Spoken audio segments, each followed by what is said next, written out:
Don't make excuses, they never excite me. Boxes, I cannot fit in the boxes. Stop it, quitting was never an option. Exhausted, this passion is never exhausted. And you cannot stop it, nah, you cannot stop it. Good morning, Knicks universe. Welcome back to another episode of the Knicks Morning Brew on this Friday, December 29th. Like always, I'm your guy, Hector, joined by my compañeros. I got my guy, Phil, all caps, and I got my guy, the one and only Jiggaman, Porto. Fellas, how we doing? Bro, I am just glad we're finally here because I got a lot of shit to get off my chest after that last one. Get it off. You know, and I know our group text it was lit on fire that night and the last 2 days, so I was looking forward to today. What up, Philly? What up? Yeah, yesterday it was burning on me. I knew we had the show. I typically don't vent in spaces, but Eddie hit me up that him and my guy Deej were running the space last night, and I was just God. You know what? Like, my wife's busy. I still got this chip on my shoulder right now. I'm going to dump some of it out. And so last night got some of the vent session off. So I feel a little chill today, a little weight off my shoulders. So I'm not as, hostile as Celso coming in. And I'm going out to the game tonight with our guy, Eddie. So I'm looking forward to it. A little bit of Orlando, a.k.a. MSG FLA, where we pretty much take over every time we play them. So I'm looking forward to all the Knicks standing up and cheering the Orlando Magic out of their own arena tonight. So I'm looking forward to it. I got a Hector, New York City. You raised your hand. Go ahead, Hector. Yes. I have a New York City public school question. What is FLA? You brought it up, and Florida. Florida. Oh, okay. The state. Oh, okay. Copy. Oh, all right. Well, there you go. We good. All right, I'm smart. Shout out to the chat. Shout out to the chat, everybody that's in the building. If you guys can, smack that like button, hit the subscribe button. We are on the last episode of the Knicks Morning Brew for 2023, and we are sitting at 2,292 subscribers. We just want to take a moment to say shout out to you guys. Shout out to all you guys who have been supporting us over this past calendar year. It hasn't been a whole 12 months since we started Morning Brew Sports back in March, but just want to take a second to shout you guys out. My guy, Hit Him Up, is in the chat. Hit him up. Salute. 3 capital S's. Corey Lee is in the building. The top moderator of all the moderators. Blood of the Panther. How you doing? Of course, our guy, Jacob Petruzzi. What it do? JJ, salute. My guy, the Whiz Kid, from BK to LA, is in the house. Wiz, how you doing? I already shouted out Jacob Petruzzi, but the Celso, we got a special guest. Let's bring them up to the panel. I'll give it over to you to shout them out. Phil, and give go them ahead. Let me get the screen set up so we look real professional here. Yeah, right, Phil, one thing I love is content creation Fridays, because there are a lot of Knicks content creators, some that are really, really good, some not so good, but the ones that are good and the ones that put in the hard work, we always want to share the stage with them. We always want to connect with them. And so I've been following Candice, aka Ace, she gave us the option, call her whichever one's easiest if we have a problem saying Candice. So, she puts out great work. She's been doing writing with the Knicks wall for a while. She just appeared with our guy Dexter, who is family to us, and she just killed it representing what she does. So we, without further ado, want to bring up our homegirl, Candice, aka Ace, because what up, Ace? How you doing? How you guys doing? Good. Good morning. Happy Friday morning. Are you ready to talk some Knicks with us clowns this morning? I'm never ready to talk the Knicks, but I'm ready to talk with you guys for sure. Yeah, let's do it. Candice, before we jump into the conversation, for the people in the chat that don't know who you are, let them know where they can find you. Also, what you cover, because not only do you talk about the NBA, but you also cover the WNBA, which is something that I always want to platform and always give a light to, because there's not that many content creators out there that are covering the WNBA, and we already know the NBA space is filled with a lot of toxicity, especially from some of these men that are out there. So Ace, let the folks know where they can find you at. Yeah, absolutely. So like you guys mentioned, I've been with the Knicks wall since 2021. So you can catch all my writing there. I've started doing some YouTube breakdowns for certain players with them as well. So you guys can check that out on the Knicks wall YouTube page too. And yeah, with the WNBA, I do national beat coverage with Winsider, which is a WNBA website. They cover college basketball too, a little bit. But trust me, the W space could be just as toxic as the Knicks space. It's just a different type. But it's still a lot of fun to cover them too. And also starting up a small side project with the Knicks wall, the Liberty wall, which we're going to be trying to get some traction going with that. Hopefully by the time the next season starts for the Liberty next year. Yeah, that's awesome. Nice. That's shout out to the Knicks wall fam. My boy Sean, Dan B, Maggio. You guys are our guys. Go ahead, Heck. Candice, were you there for the Knicks event that was down by Chinatown off of Canal Street for the watch party? Yeah, the watch party. Yeah, we was there because when I saw you on Dexter's channel and when I saw you on Dexter's page, I was like, wait, they look so familiar. So I just wanted to take a second. My ADHD was kicking in. Now it makes sense. Connected to the Knicks wall. I'm not just hallucinating over here. But Candice, want to throw it over to Celso. Celso, start off the conversation, bro. Where we starting off? Look, let's kick it off. Phil got some of it off his chest, but obviously we got to talk about that Knicks Thunder game. And I think you guys will be more surprised on the fact that I'm not upset because our team sucks or anything like that. It's that game was so winnable. If you take away those turnovers, if you take off the coaching adjustments that were lack thereof and the wrong decisions made, we could have won that game. And a lot of people went into that game thinking we had no chance against OKC. Right? They're like, oh, just contain SGA, which, by the way, we didn't really contain SGA or Williams at all. Combined 72 points. But the fact is, even then, we still had a chance to win that game. When we brought it within one, you know what I mean? Like, we were there, and it's like, I feel this is one of those games you can literally sit there and say, hey, you actually beat yourself. It wasn't like we got outclassed, outmatched. We beat ourselves. So I'll throw it to Candice first because am I crazy for thinking that way, Candice? Like, I'm not totally upset about it. It was like, oh, hey, look, things we already know. Why are you putting RJ in when IQ should be in there? Why are you not putting that best rotation in there? So it's like all the things we already complained about just played out in front of our eyes in that OKC game. Yeah, I mean, outside of the turnovers, which were like, I think it was like 18-4, you're never going to win that way. Unfortunately, that's just how it's going to crumble. The cookie's going to crumble for any team with that many turnovers. And OKC took advantage of most of them, if not all of them, scoring off of all those opportunities. So, outside of that, it's funny. I didn't watch like any Thunder games before this week at all. I knew that they were incredible this year, but I hadn't caught any games because I was just so busy with Knicks stuff. And so I caught their game against the Timberwolves the day before. I was immediately petrified. The way that they were trapping Cat and the way that they were trapping Rudy Gobert, I was like, this is going to be a huge problem, especially considering the way that the Knicks play, where there's not a lot of spacing. You have three really ball-dominant dudes in Julius Randle and Jalen Brunson and RJ Barrett. I knew that it was going to be a matter of, are they going to be able to rely on their passing game? Or is somebody going to go off? Like, how is this going to work where they're able to beat these guys?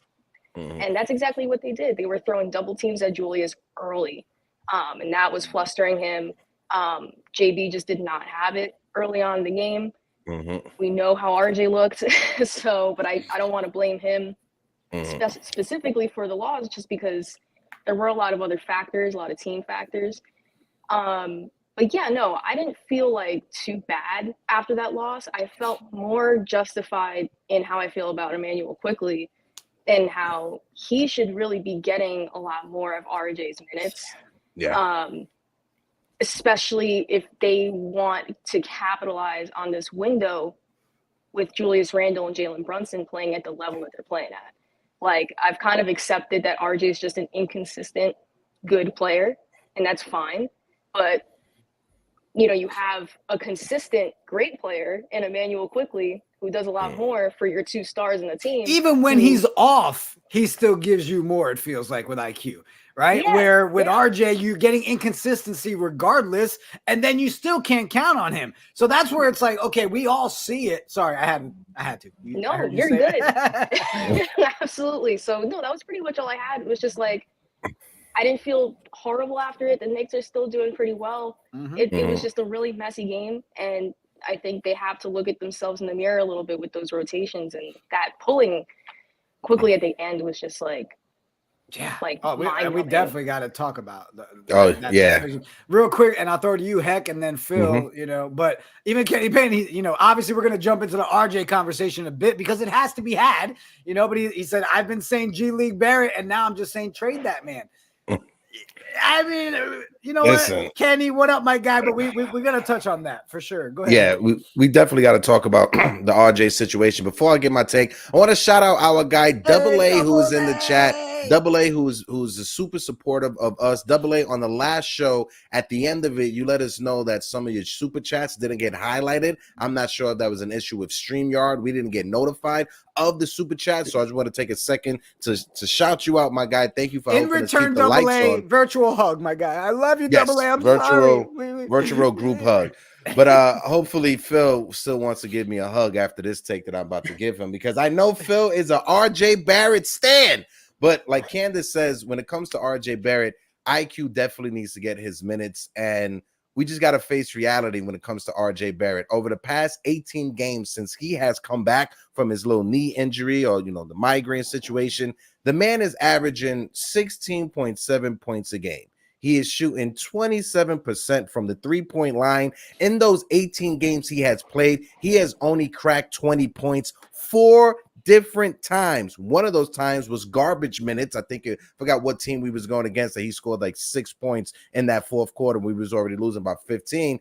But Knicks fans, we got an issue when it comes to RJ Barrett, especially with his defense. Williams on the OKC Thunder scorched that man for a career high 36 points. When you look at RJ Barrett and his style of play, it's not matching up well or perfectly when it comes to Jalen Brunson and Julius Randle. It just doesn't fit. It's like a puzzle piece we're trying to force in that section, but it's just not fitting out there. And defensively, he has looked like one of the worst defenders over the past 10 games, not this entire season, but over the last 10 games, teams that are coming in, he has a plus minus of -17 when he is on the court defensively. RJ Barrett is just struggling, and it looks like that contract probably is one of the worst contracts in the NBA at the moment if he doesn't turn things around. Phil, I know you look disgusted. I'm sorry about that, my friend. Go ahead. Nah, you're good. Like everyone knows my dog is named Barrett because, I really. Oh, it is? I didn't know that. I had no idea. I had no idea. Both. All right. So I said it last night. At the end of the day, you can only give so many let's give it time excuses. At the end of the day, I've been a fan since I was 7 years old. Almost 33 years of being a Knicks fan. At the end of the day, we have not won a single thing while I've been a Knicks fan. So if it means continuing to wait for RJ Barrett to figure it out, or it means getting closer to actually having a chip before I'm dead, then RJ is expendable. Like, as much as I like RJ, it has to come to a point where his age isn't really a factor, because yeah, he's only, 23 or whatever, but he's been in the league. Like, he's had his opportunities. And, one thing that's really been frustrating is when you look at number 3 picks, you have the Scoot Hendersons, you have Jabari Smith, you have LaMelo Ball, you have Evan Mobley, you have RJ, then you have Luka, you got Tatum, you got Brown, you got Embiid, you got Bradley Beal, all people that have lived up to that number 3 pick. And you go, crap, like, how many times can we make an excuse for RJ Barrett, And so if I can't make excuses for Julius Randle, or if I can't make excuses for this player or that player, I'm not going to make them for RJ, Like, at the end of the day, he came back, unfortunately, and someone said it last night. I don't remember who it was, but it was spot on. It was kind of unrealistic for us to think that a subpar shooter all of a sudden over one summer became one of the best sharpshooters in the league, which is what we saw in the beginning half, before he got injured. And so we were, so they were like, maybe it's not that he came back a different player than he really is, but maybe in that offseason, he came back, and in those few games, we saw something that isn't really him. And now he's back to being what we know. And so it's frustrating because, like Candice said, if you look, Emmanuel Quickly is getting 23 minutes average, if that. Yeah, 23 average. RJ Barrett's getting 29 to 30. And if you look at their stats, Emmanuel Quickly is almost scoring as much per game as he is, with the extra 6 minutes per game. And the field goal percentage is not far off. So it's not like doing anything, to have RJ actually in there, because Emmanuel's field goal percentage is higher up. His defense has been higher than, RJ Barrett significantly. Eddie was breaking down the numbers yesterday, and it's like leaps and bounds different, his offensive and defensive rating to RJ Barrett. And so when you have games that are that close and your coach makes the call to bring in RJ Barrett, who, I don't know if you guys looked at the stats of that actual game, but it infuriated me. RJ was shooting 35% for the night. And he ended up with 14.3% from 3, but that's because he hit one in pretty much that, garbage time where we were pretty much out. But if you look at Emmanuel Quickly was shooting 70% from the field and 80% from 3. There is no reason when you're down 9 points, you take out the one person that has gotten you back into that game and has been shooting lights out. Matter of fact, there are multiple players that should have came in before RJ Barrett came back in. Dante should have came in before RJ came back in, because Dante was shooting lights out as well. And Grimes, even though he wasn't shooting a ton, every 3 Grimes took, he was making. RJ Barrett at that point had 0 3-pointers out of 6 attempts. And so for me, that the coach blew that game for us. At the end of the day, the coach blew the game. And if it was my way, RJ Barrett would be coming in as the 6th man, and Emmanuel Quickly would get boosted into the starting lineup, because right now RJ is not being able to do it against other starters. Maybe coming off the bench, he would be able to have a little bit of, upper hand. But as of right now, if a trade makes us better and RJ has to go, I'm not giving up on RJ. As long as he's a Knick, I want him to succeed. But if he's not going to succeed, I'm going to root for the team and want the betterment of the team than I am of RJ. Well, I think this was a great go ahead, Heck, my bad. No, I just wanted to highlight Double A with the $4.99 super chat. Another problem, Randle scores 20 and gives up 30. Does this work for a defensive team? We'll get to other players, and we'll break down other players. But I just want to say real quick, when it comes to RJ Barrett, I wanted to believe in RJ. I was a big RJ fan when he was coming out of that draft and we had that 3rd overall pick. I thought RJ Barrett was going to be that franchise player for us, but he hasn't lived up to the expectations. And we've gone back and forth when it comes to that draft. The only player that you can say you have an argument for that was drafted behind RJ Barrett that you could have taken instead of RJ was Darius Garland. That is the only player that in that draft that you can argue and say, realistically, we could have taken Darius Garland over RJ Barrett when you look at their production on the NBA floor. But for me, when it comes to RJ Barrett, who's going to want to trade for him? Let's take our Knick fandom glasses off and let's take a step back. If you're a front office, if you're a GM from another team, are you going to be, if you're Atlanta, do you want RJ Barrett back in return for DeJounte Murray? There's not that many teams that are going to want RJ Barrett, especially with the way that he has been playing. Yeah, and I don't think. And let's throw it over to Candice to get her thoughts on it also after you. Go ahead. I don't think that they're going to trade for RJ Barrett. I think RJ Barrett is just extra compensation. I think for a DeJounte Murray type trade, they're going to want picks. Like if they're not looking to continue to build on this Trae Young DeJounte thing, they're looking to figure out how to reset their roster, how to reset things. And I think RJ would just be like, hey, this is an extra, incentive. Maybe this guy can give you some buckets. I don't think people are going to trade for RJ. I think he might just be a pick. But Eddie and Deej made a great point. Like a lot of teams are going to value our assets over our players. So it might be one of those things where we have to give up a ton of assets and then just keep these players and figure out how they work.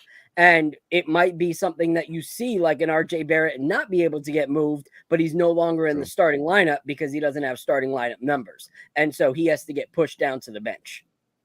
True. Go ahead, Candice.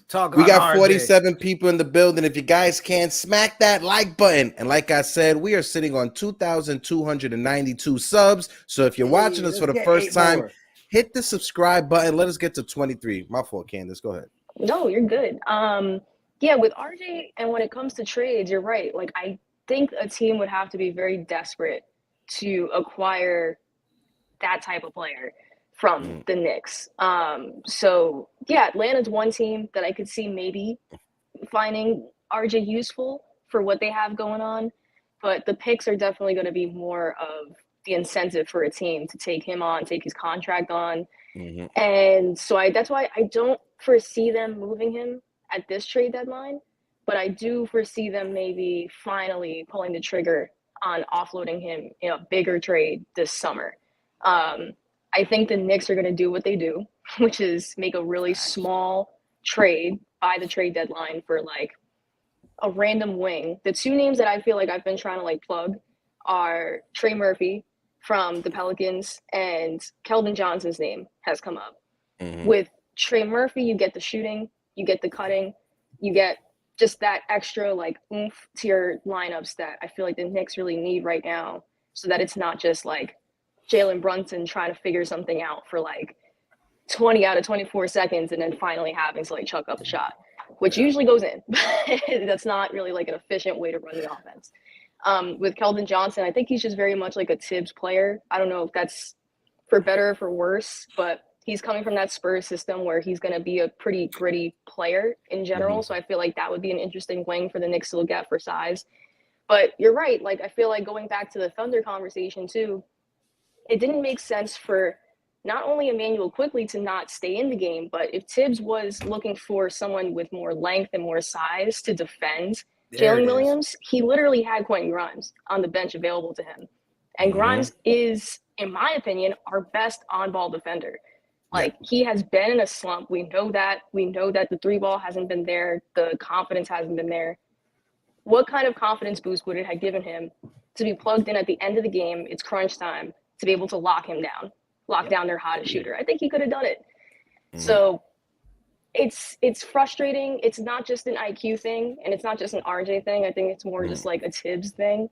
I don't know if I'm on the fire Tibbs train, as a lot of people are, but I'm definitely on the he needs to be a lot more open-minded with his rotations train, and get more creative, because this is a very deep team, and I feel like we're not seeing that reflected in the way that they play in close games like that one.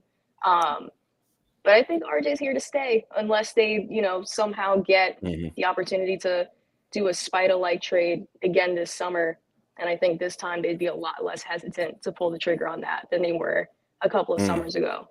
Well, Go ahead, Phil. Oh yeah. I got a question for all of you guys. No. Based off of something Candice said. So she said, because we've given Tibs quite a bit of flowers on this show when he deserves his flowers, and we give quite a bit of critique when he deserves his critique. But she said she's not quite on that fire Tibs train, which we've been on before. Then we've gotten off at an exit and been like, okay, we can. Yeah, you're the conductor of the fire Tibs train. We can eat some snacks and relax at the station, and then sometimes I'm like, screw it, all aboard, everyone get the frig on.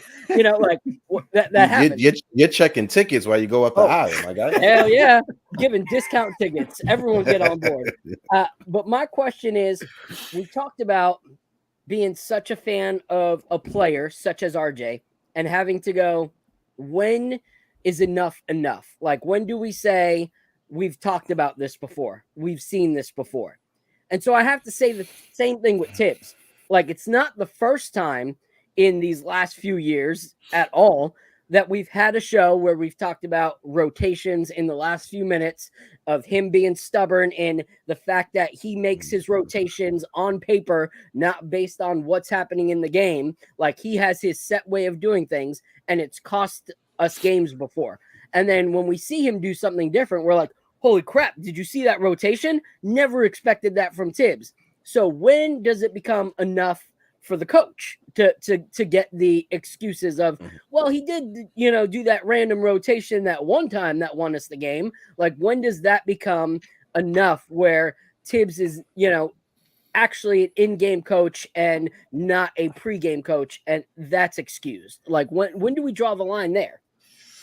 For me, and I'll make it real quick, but before I do, shout out to my guy Samuel Cortez in the chat. My guy, mi hermano de la isla, dígame cabrón, ¿cómo está? Savage NYC is in the building. My guy, salute. For me, when it comes to Tibs, we're gonna have to see it. What happened with OKC, those last few minutes, they're going to need to start happening frequently more. That's the only way I can see James Dolan or the front office wanting to fire Tom Thibodeau. If Tom Thibodeau has 2 weeks of what happened in OKC, then the knockings on the door from the media is going to start happening. The questions from Leon Rose is going to start happening. That's when I can see a situation when it comes to Tom Thibodeau and potentially losing his job. And I think that's where some Knicks fans get frustrated. Because you get the in-between games that seem like Band-Aids. Like, you see the first Bucks game where there was some calls that were not the greatest coaching-wise, and having players out there that shouldn't have been out there, or not showing effort that should have been showing effort with no, accountability. And then you get the Christmas game.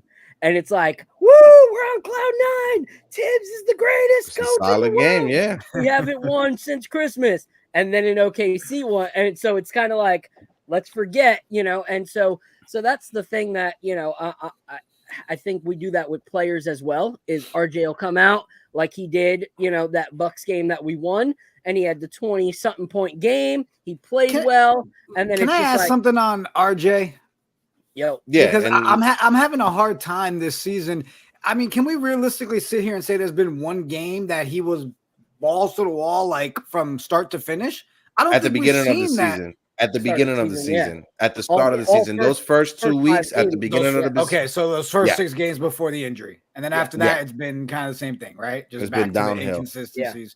I read off his, because I have it right here. So I read off his stats and I throw it over to Candice so she could give her takes when it comes to that question that Phil brought up. But the first game of the season, 24 points. He had a plus-minus of +6. Second game of the season, 26 points with a plus-minus of +6. Third game of the season, he fell off a little bit, 18 points with a -15. Next game, 16 points with a +14. And then he had 3 games in a row over 20 points, 26, 24, 24, with an average of a +26 in those 4 games. Then the knee situation popped up, and then it's just been downhill. And that's why I asked, to kind of go hand in hand with your question, Phil, right? Like, we have a different standard when it comes to players, right? It takes 2 games and half of the timeline's ready to trade somebody or cut somebody, get rid of them. But yet the Tibs conversation season after season keeps happening, right? And after, again, this last game, those decisions, you see them come to light. It's like, wait, you tried convincing me that you were an old dog learning new tricks, but then you went ahead and it's like you didn't go to your therapy session this week and you went right back to your old ways. You know what I mean? And that's what's frustrating. The other thing that I took from his press conference after the game, guys, is how much shit have all of us on this panel, I'm sure you have as well, Candice, gotten crap when you've mentioned things like, hey, we are a small team. Size does matter. People are like, oh, size, no, let it go, da-da. But then now we can say that size is an issue because Tibs came out and made the excuse that the adjustment was because of size. So it's like, again, that's one of those strikes that I put against Tibs. You can't feed me now at this point of the season about size as an excuse on that being the reason why you brought, IQ out of the game. So I don't know. I'm right there with you, Hector. The only thing I'm different on is I don't see a world, even if it is 2 weeks of bad games. Let's be real, guys. Come on. The Tibs going anywhere conversation, that's not happening, especially anything this season, period. Yeah. Candice, what's your thoughts on that? Yeah, I mean, it's true. This team has gone to the postseason, 3 times in the last 4 years? Something like that. I mean, that's something that hasn't been done since the 90s. Forever. And he's not going anywhere. Until the Knicks are back in like those doldrums of like, the early RJ years, the early Randle years, they're not going to make a change at the head coach position unless players start to, form a mutiny against him. And they're like, hey, like we want someone who's a little bit more offensively minded because we know Tibs is really more like the defensive guru. But it's interesting, and I would love to bring up this article that Mark Schindler had wrote recently and published after the Thunder game, where sorry with my cat. Hey, let me get mine. Come here, Church. Come here. Cat time. All right. My cat just looks like, shut up. She's a Leo, I think. She really likes the attention. But yeah, no, he wrote a really good article about just how very little the Knicks are utilizing their best lineups and their best rotations, which goes back to your guys' point where it's like, why aren't you taking advantage of what's obviously working? And if it stops working, then just go back to what you were doing before. Like, there's nothing wrong with experimenting, especially with the Knicks in the spot they're at right now, which is like, we know they're a great team. Why not see what else works for them, especially with RJ specifically really suffering as a result of the lack of spacing and just the similarity in which he and Randle play, especially. And then I think the specific thing that Mark Schindler pointed out in his article, which I really thought was like wild, was that Brunson and Quickly only have shared the court for 25% of their minutes all year. It's not. And they have one of the best offensive ratings of guard duos on the team this season, even in that 25% of minutes. So, Quickly is a smaller dude. He's no slouch on defense, though. He's really good as a defender. He often plays up to his man's size. So it's like not really an issue of really losing a lot defensively with him on the floor either. It's just it seems very easy for the Knicks to just become that like consistently great team. But for some reason this season compared to last year, they are just not it's not clicking in the way that I feel like it was last year, which is really weird. I feel like they just need another like Josh Hart type trade to spark them again, I guess. Yeah. And then they'll go some crazy.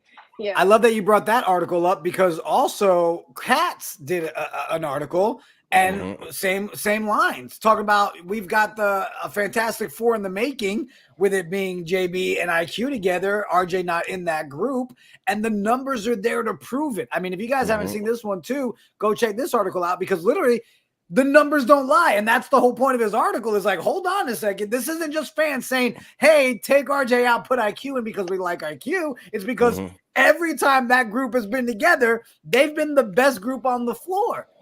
So you just said it best, Candice. We see it. It's, hey, these are easy moves, but yet we want to go the hard route when it's right there in front of your freaking eyes.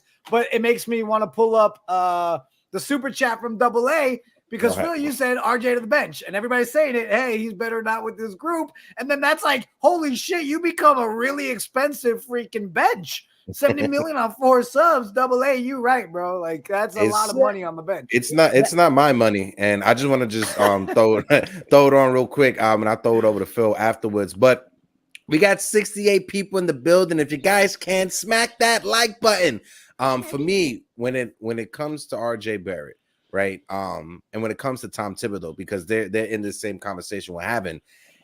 Knicks fans, you got to ask yourself. Candice brought up an excellent point, highlighting the fact that I may sound like I'm a company man, but 3 out of the past 4 years, we've been in the postseason. Are you willing to trade that just so we could fire Tom Thibodeau? And the only way we would fire Tom Thibodeau if we become the Detroit Pistons. Knicks fans, are you guys out there? You guys willing to become the Detroit Pistons, who are 2-29 at the moment? To the fact, Kate Cunningham was at a press conference and they brought up the record and he had no idea that the team was 2-29. The boy looked like he wanted to cry out there. So you got to ask yourself, yes, Tom Thibodeau may frustrate you. I get frustrated watching Tom Thibodeau. I'm a bored guy and I'm frustrated at the fact he's not shaving his head.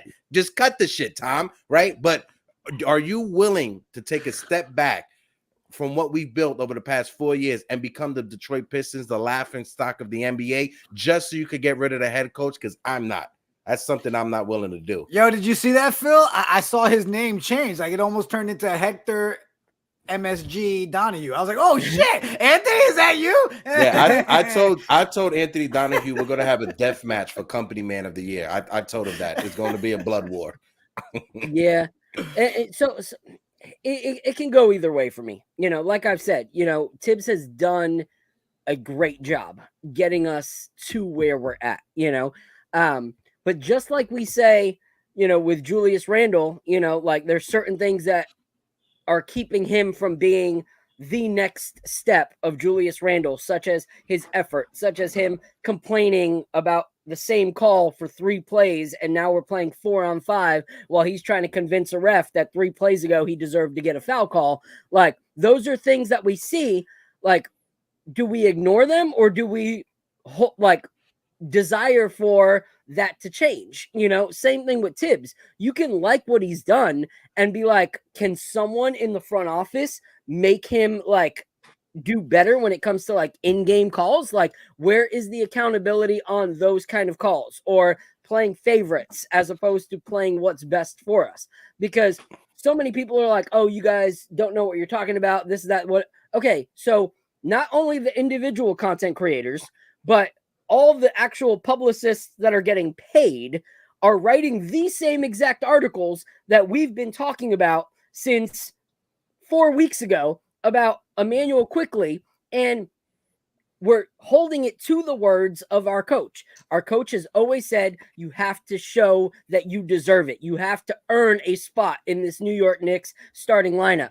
So now we have a guy in Emmanuel Quickly, whether you like him or not, you can't look at his play. You can't look at his work ethic. You can't look at season to season, all the improvements he has made in the offseason to come back a better player than he did the year before.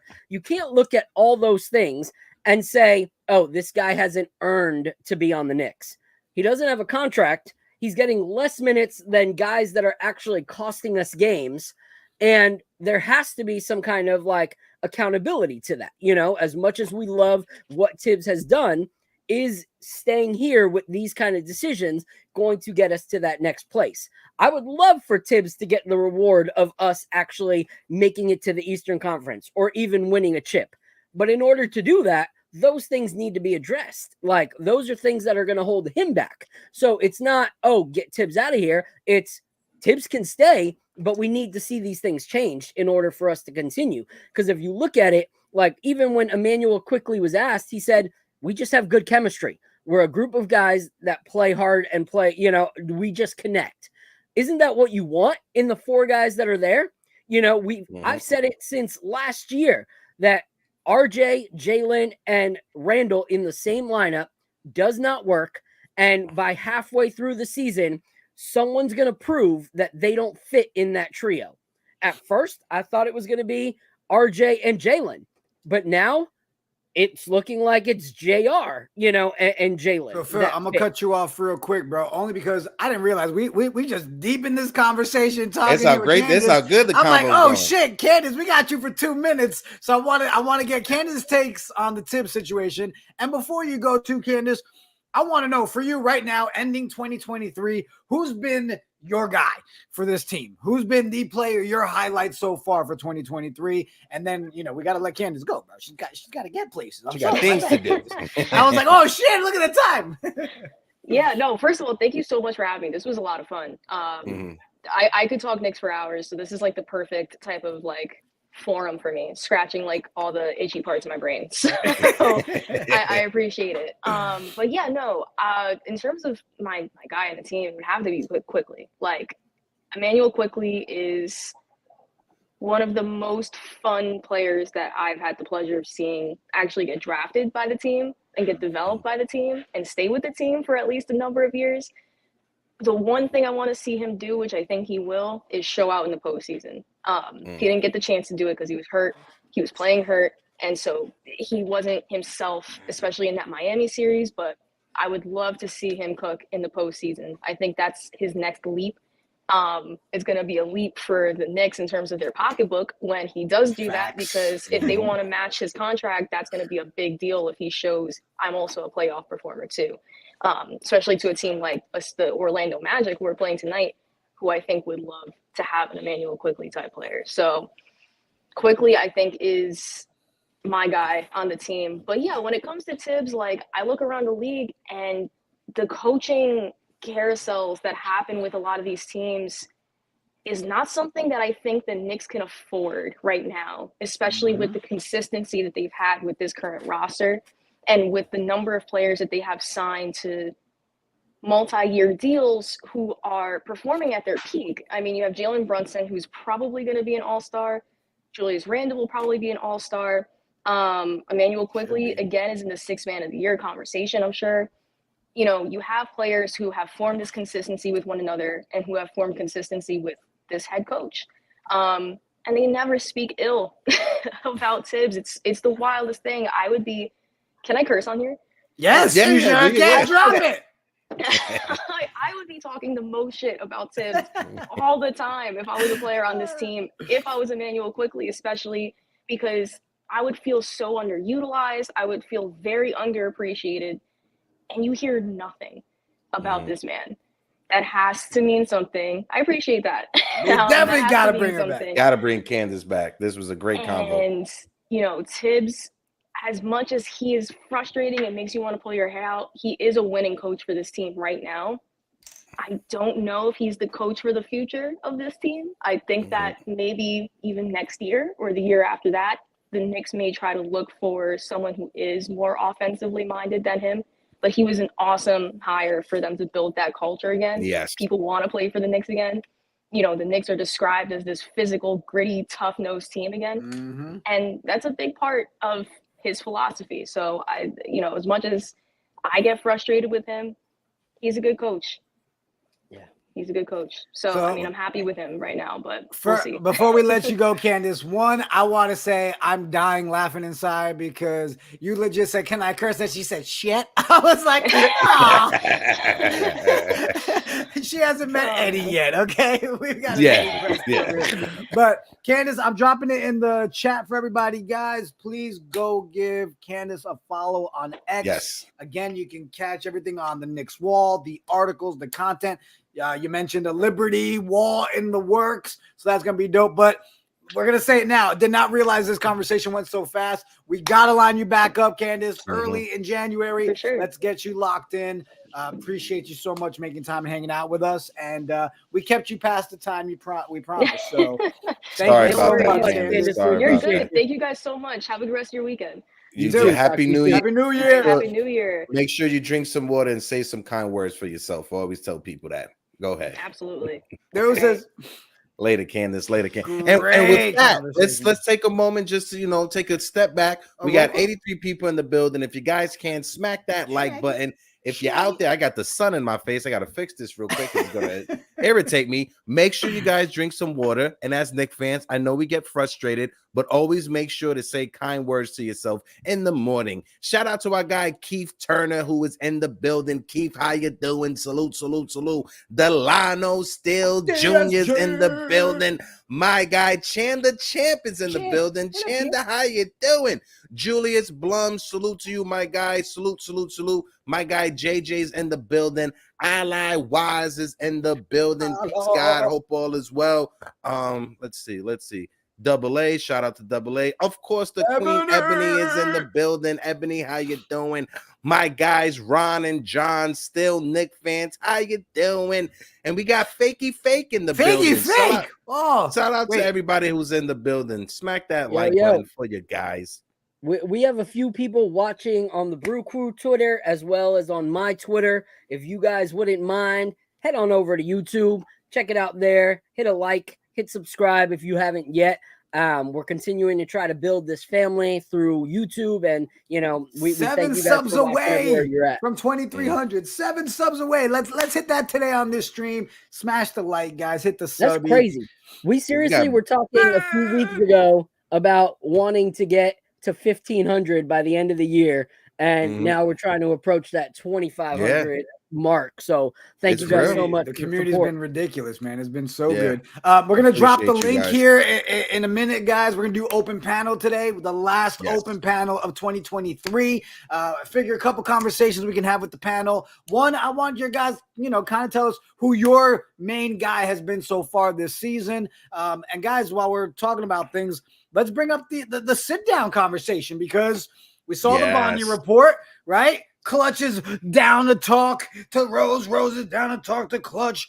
They're going to have a sit down. I had to go with the Tony Soprano. I feel this is, I think we should have a new segment. It's called Sipping Coffee and Talking Bochinche, because that's exactly what this is when it comes to the whole Klutch sports situation. But you got to look at it like this. If you are Rich Paul, you used to work for CAA. You came up under Leon Rose at CAA. We don't know what happens. We don't know the inner workings that goes on behind the scenes, but obviously something happened to sour the relationship, because if not, we wouldn't have any of these articles coming out talking about how Klutch sports athletes do not want to sign with the Knicks or be with the Knicks in New York City. But we got to see what happens when it comes to this meeting. Leon Rose, whatever you did, just say sorry. If you got to kiss the rings of Rich Paul, kiss the rings of Rich Paul. That's all I'm saying. That's all I'm saying. And Phil, to just answer your point from earlier when you was talking about the front office and firing Tom Thibodeau, you got to look at it like this. Leon Rose, he's building his resume as a GM and as a president of basketball operation. The Knicks was his first job. This is his first job. It was his first role, his first job, right?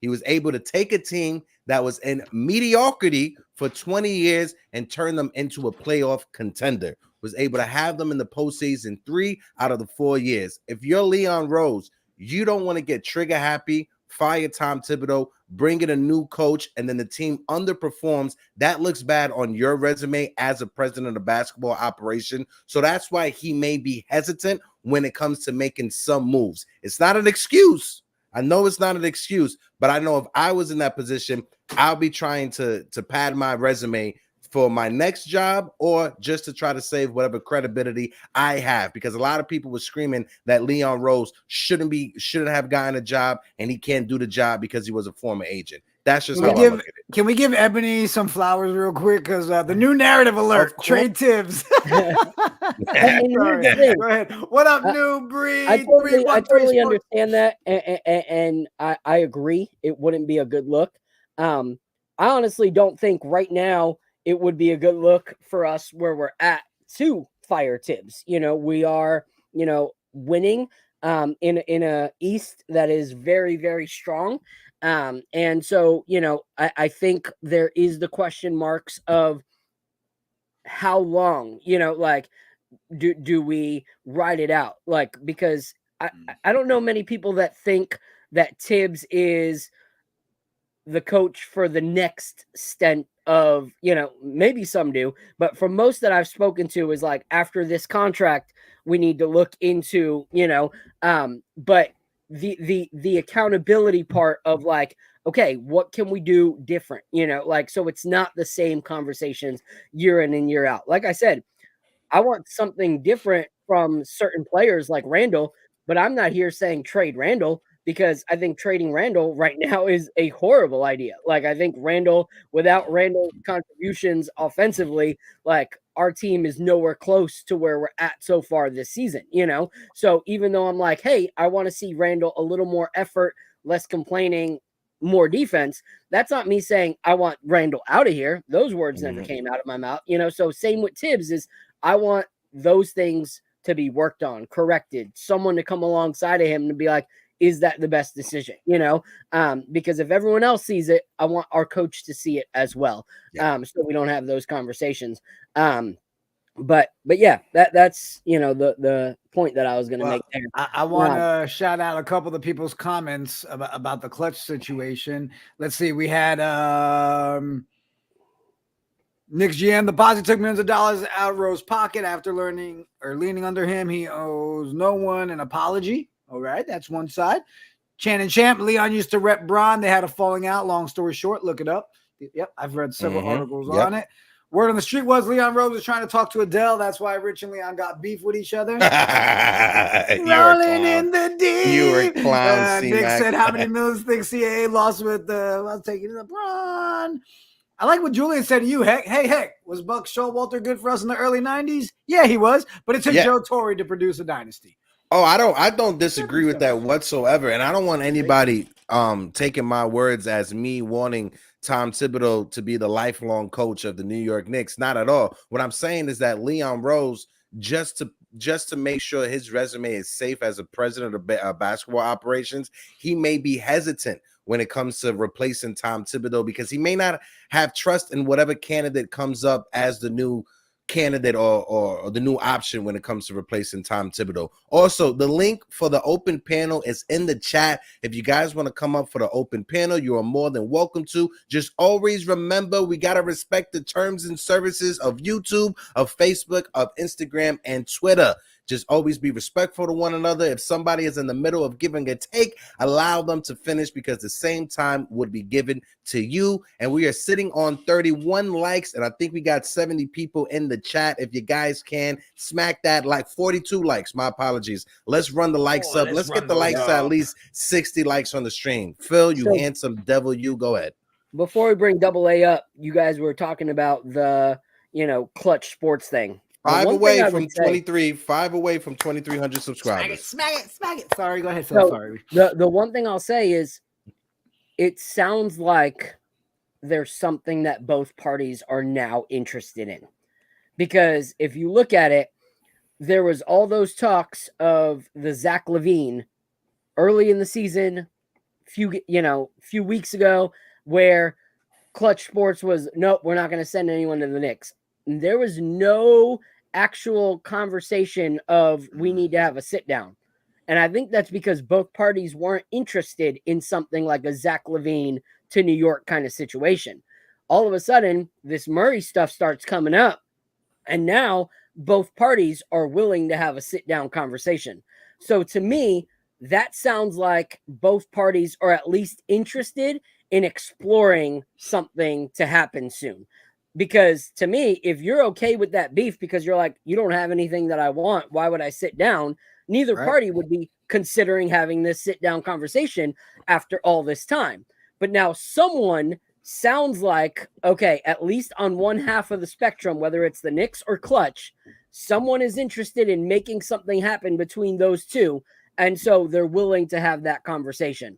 So I think that there is something there where there's smoke, there's fire. So the fact that they're willing to have that sit down conversation sparks something to me that there is something that's going to happen between Klutch and the Knicks, either sometime this season or in the off season. And they're trying to, fix things so that it can happen.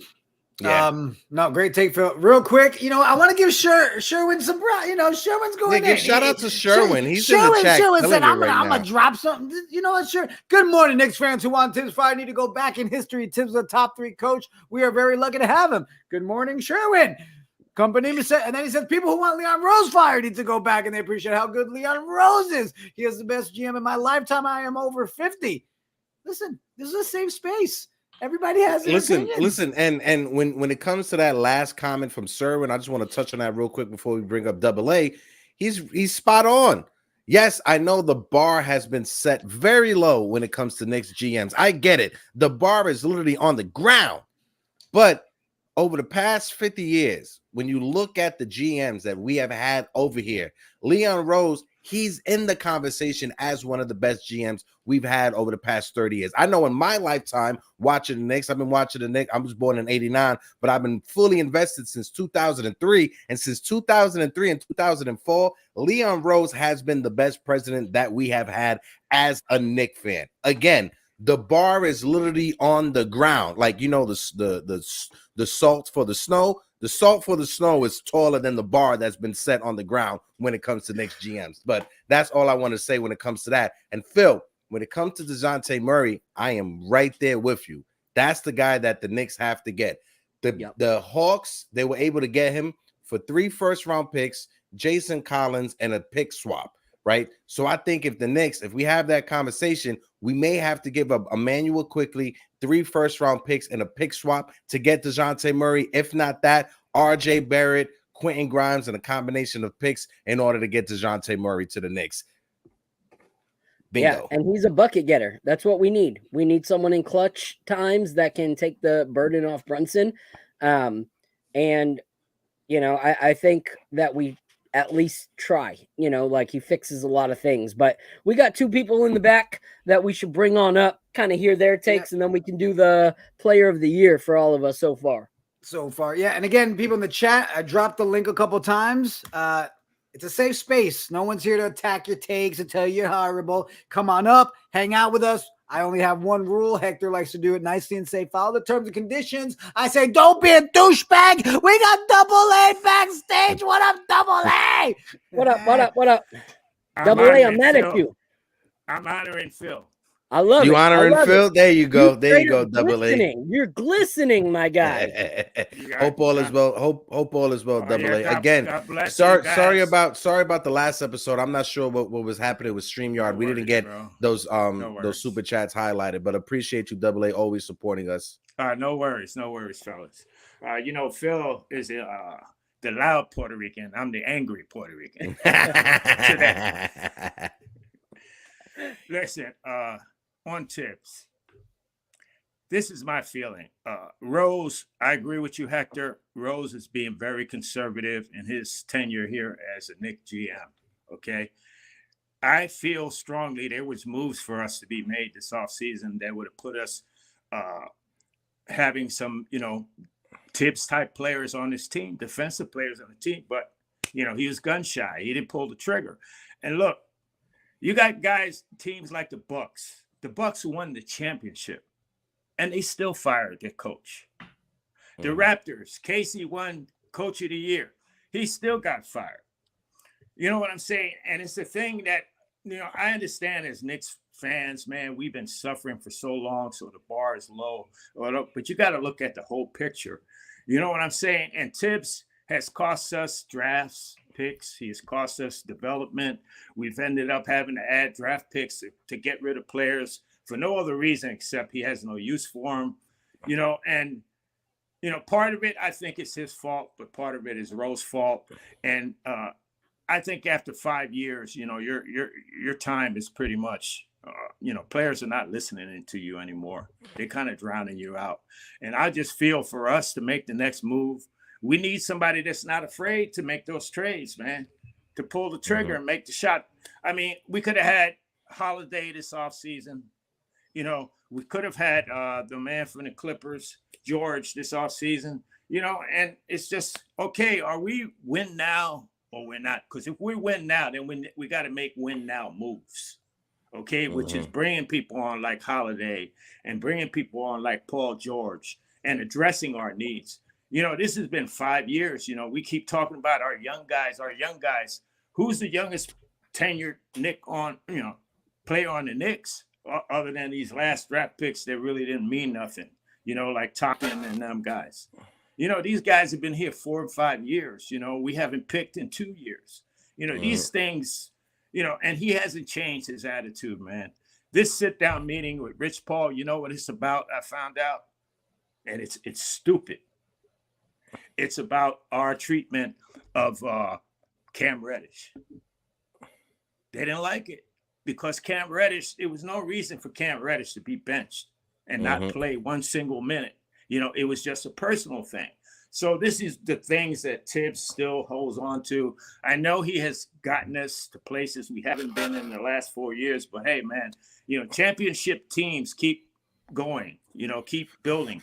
There is a coach out there better than Tibs for us, believe it or not. We don't think so because, you know, we've done well the last couple of years, but there is a coach out there that's better than Tibs for us. We just got to find him. He's out there, you know, and I'm sorry, man. You know, I don't mean to be a downer, but I've been at this for 50 years. I've been a fan since 69, man. And it's just, you know, over and over. I just see repetitiveness where we go through periods where we're competitive. We look like a perennial playoff team. But hey, bro, news. Right now, we only qualify for the play-in. And a lot of people are giving Kips credit for turning this around. But us making the playoffs the first year under Tibs, that was because the Eastern Conference pretty much sucked. After the top 3 or 4 teams, down. You know what I mean? So that's not a big achievement. You know what I mean? But he doesn't have any creativity. He misuses his players. I mean, we got 3 lefties, man. That doesn't make for offensive, you know. It's just not, doesn't work. 3 people that have to go left that don't have a right hand. I mean, he just, you know, defense where it's just premeditated on guarding the rim, where this is a 3-point league.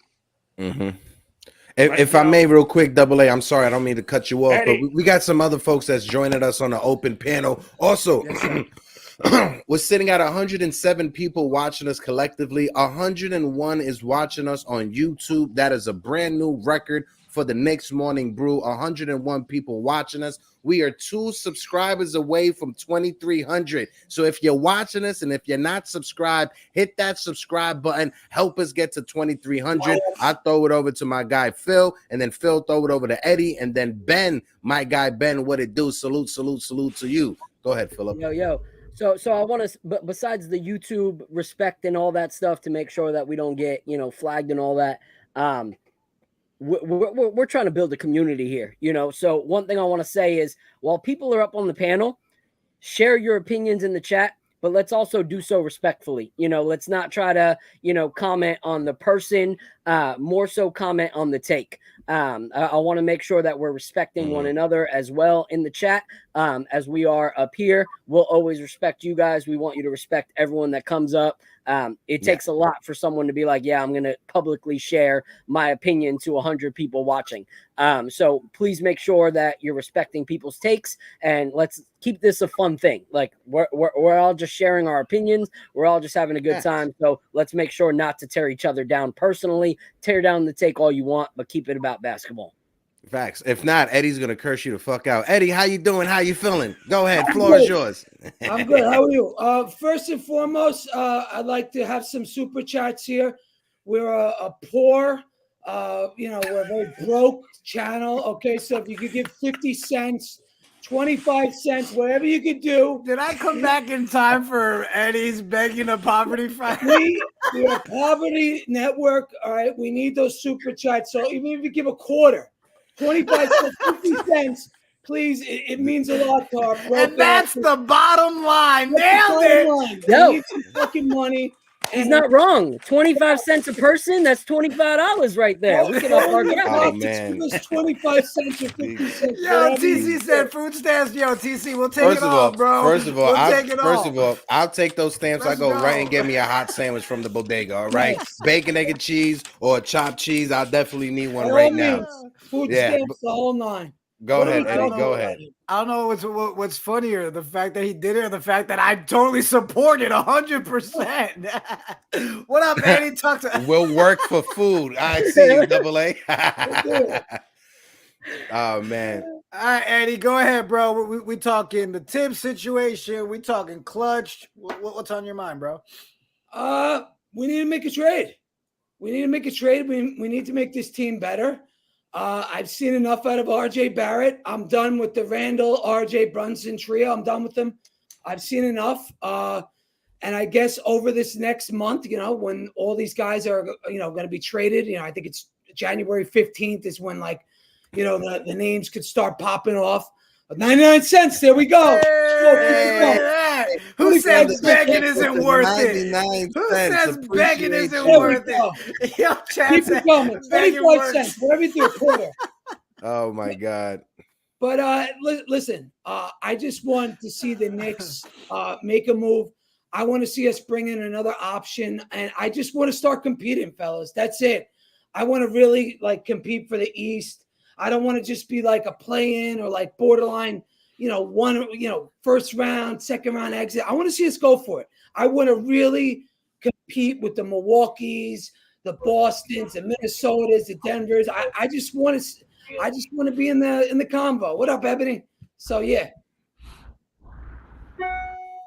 Whiz Kid, what it do? Whiz Oh, Kid. Wiz, we got Ebony in the building and Eddie. I mean, it's hard to agree with that. I think, guys, what frustrates me is the last two games. You're right. We go from that Christmas Bucks and we all like, oh, hell yeah.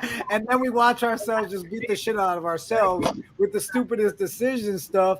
But what up, Ben? You on the clock, bro. How you feeling? I'm feeling good, man. Shout out to everyone that's in here: Hector, Phil, Jigga, Eddie, Ebony, everyone, Double A, everyone on here. Yeah. So just there are a lot of things going on. Wow, $1.09. Yo, shout out to you, Project. No. So with this team, there are some little issues, and there's not just one. You can't just list it down with one guy. There are many reasons why this team is not playing the way they are supposed to be. But one of my reasons is with RJ Barrett. And it's not like we've seen him having one down year. We've seen this kind of 4 straight years of him not being efficient, him not playing well consistently every night. And what I see from RJ Barrett, it's not that great to me as a fan. And I just want just list down. You saw how he had that 6 game stretch early in the season before he got hurt. And I was telling people saying you never know what will happen. People were talking high on him, spinning the block, whatever it is. I was telling people just let's see what will happen. Hopefully he can continue doing this night after night. I like that he was consistent. I like he was efficient. I like that he hit his 3-pointers. And then just after that migraine, knee injury, whatever you want to say, just things started to go downhill. And what I found in this season, these few games, is that you saw him playing well. And then the next night, he doesn't play that well. Then you saw on Christmas when the team was rolling, when the team is passing the ball, we're shooting well. We beat the Milwaukee Bucks. Great win, by the way. And then you go on to Oklahoma and things just fall apart with RJ Barrett, and just consistent matters in the NBA. And the thing about RJ is also about what I saw is his awareness sometimes. There are some things that he needs to fix, especially against a really good player in the NBA, Shy, who balled out against us. The one thing I saw that I think RJ should have done is that when Dante was one-on-one with Shy, SGA, and RJ was right there. He saw what was going on. And Shy was trying to go in for the layup, trying to go in with Isaiah Hartenstein right there. But what I think RJ should have done was kind of help Dante out, double team him. He wasn't going to pass the ball, in my belief. He was driving in, and RJ just stood there, did nothing, passed by Dante, had that easy layup. It's not about the scoring. It's just about the awareness and helping another teammate out. Also, And then Hold on also the 1 same second. thing. Shout out to Stravos in the chat. Stravos K with the $20 super sticker. Stravos, salute to you. My fault, Ben. I'll throw it back to you, and then after you finish, all good. I want to No, get it's- Ebony in on the conversation. Go ahead, Ben. And the same thing with his charge with that charging foul. He for me, he just has to play better, and I hope he has a good game tonight.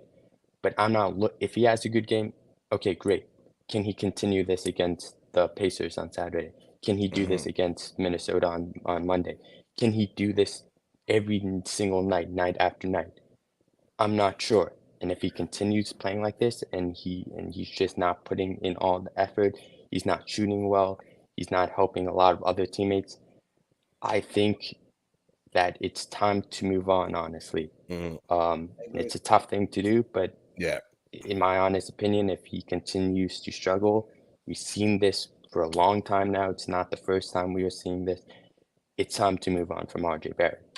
Yeah. No, most respect, Ben, for that take. Also, we got 101 people in the building. If you guys can smack that like button, we are sitting on 63 likes.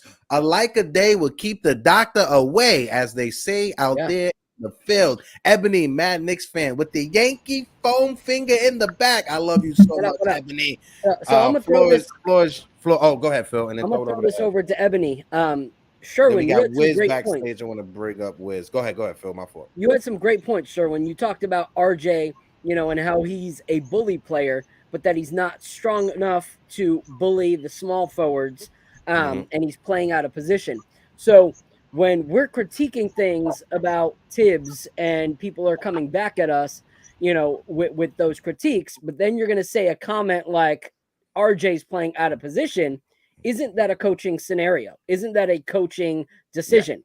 So you can't say, that we shouldn't be critiquing the coach, but then say that the player's out of position. Like those things go hand in hand. But I don't think that it's solely because of that. I think it's also choices of shots, being, like the charges that he drew up in that last game were just because he had a scoring mindset and he wasn't actually looking at what's in front of him. So RJ was not, playing effectively. I understand your comment about Emmanuel quickly dribbling for 20 seconds. Like, yes, those are things that, can change. But you have to look at the grand scheme of things. Like, is he, doing that more than he is actually being effective for us, or is that one of those things that can get worked out of him, as he plays alongside more of the team? I don't know, but I want to hear from Ebony, because Ebony is one of my favorites when it comes to dropping heat. So let's go, Queen. Let's see what you got. And before Ebony drops her take, shout out to Stavros. I know you guys shout him out for that $20 super chat. Stavros, I mean, is that Greek, right? Stavros Koskoletos. Appreciate you. I guess if it is Greek, it's what is it, Phil? Sakapo Parapoli or something, right? Don't be cursing on the street, bro. It means I love you. That's a $20 I love you right there. All right, bro. I don't speak Greek, so Listen, I can't. growing up in New York, there's a lot of Greek women out there. How you doing? Ebony, stop me. Talk. How y'all doing? What's up, fan? What's up, Eddie? All is well, fam. All is well. Double up there, Ben. Shout out. Yeah, I'm over Tibs, y'all. She said, I ain't gonna beat around the bush, damn it. I love her. I'm over it. We can't keep saying that we have a lack of talent, not realizing that it's only a lack of talent because they're playing within the system. We don't know how these people will play outside the system. We don't run anything. It's literally, we run Planet Fitness offense. Spread the floor and hope one-on-one goes somewhere. I'm not, it doesn't matter who we get in right now as long as we have Tibs, in my opinion. Because then you have to fit into a system. You have to fit. Eddie, you have Quentin Grimes 2 for 2. How come we ain't find out if he could go 3 for 3? How come we ain't find out if he could go 4 for 4? How come we ain't find out if he could go 5 for 5? You get what I'm saying? They don't fit. These guys don't fit together. They can't play. I'm a shooter. Oh, come on, man. RJ Barrett's fucking garbage. I've seen enough of this guy. Oh, it's I could get with RJ. Hold on, Eddie. Let Ebony finish. Eddie, Even with RJ, again, I'm not going to keep cooking, crucify him because he's had to relearn how many different roles. Again, poor RJ. I ain't say Eddie, I doubt Chachi. Poor guy. That's the pause, Eddie. That's the hate seeping out the pores. Ebony is so used to Eddie. She is so used to Eddie. She ain't worried. Yeah. For those of you in the chat, Eddie and Ebony, they host a lot of Twitter spaces together. So Ebony knows how to deal with Eddie. That's why it's just, it's all love up here. Shout out to everybody that's in the building. We got 100 people in the building. Again, we set a record today with 103 people in the chat, the most we ever had in the chat. So we appreciate all of you guys. If you're watching us, drop the like button, hit the subscribe button, and shout out to our panelists, my guy, the Whiz Kid, Ben, Ebony, the Mad Nick fan, Double A, and of course, the red-headed ginger himself, Eddie Presti. Go ahead, Eddie. Wait, Eddie, hold on. We're gonna let Ebony finish. Go ahead. Sorry, and then throw it over to Eddie, Wiz, and then back to Double A. Taylor Swift thing where she gets cut off. We're gonna let her finish. Nah, but at least with RJ, I understand the frustrations. I'm not saying that there's nothing there that I don't see anything. With me, it's not even a number because when you look at other third options, he averaging about the same amount as them other third options, right? But with me, it was the type of shots that he takes. If IQ is on fire, don't force your little shot in between there, especially when you're not on. There's no need for that. But that's the same thing with Randle and Brunson. They do that a lot too.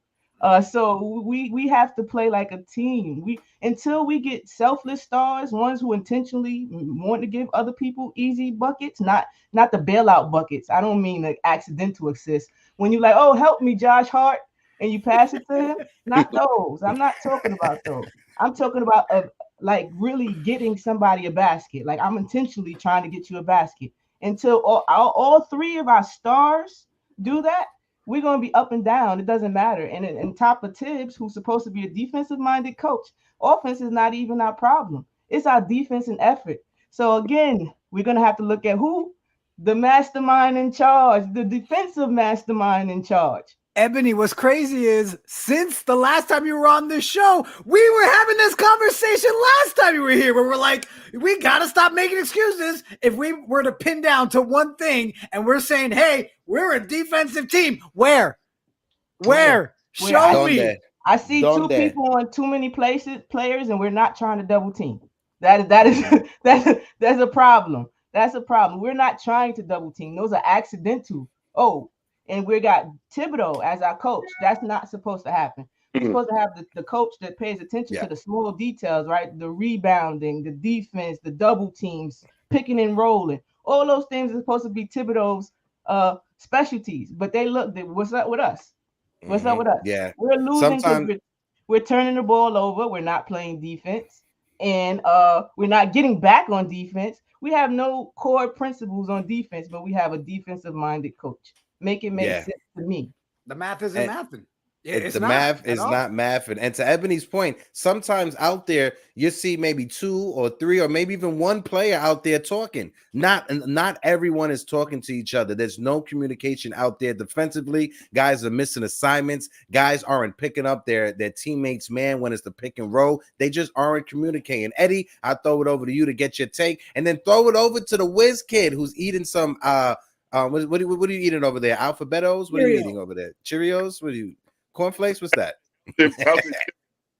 Oh, there you go. Special K. My guy's eating the Special K in the morning. And John, in the chat, we'll get to your comment, bro. We'll get back to that when I saw your question there. We'll throw that to the panel as well. Go ahead, Eddie, and then throw it over to Wiz, bro. Look, I'm not a Tibs guy. I don't love him. I don't love him. But at the end of the day, the Knicks have a talent problem. Ebony referred to this team as having 3 stars. RJ, I'm sorry. He's not even close to a star. This guy's like the 7th best guy like on our team right now. If you look at him, come on. DiVincenzo's better than him. Hart's better than him. IQ's better than him. I mean, it is what it is at this point. I don't think RJ, I don't care if we bought in 1990s Pat Riley. We brought in 1990s Phil Jackson. I don't care. I don't think it would make RJ Barrett, have a bag. That wouldn't make him have a bag. the bottom line with RJ Barrett is he's limited. He is what he is. He's a mid player. And when everybody speaks about RJ, they're like, oh, it's our 3rd overall pick. Oh, he's our guy. Who cares? Who cares if he's our 3rd overall pick?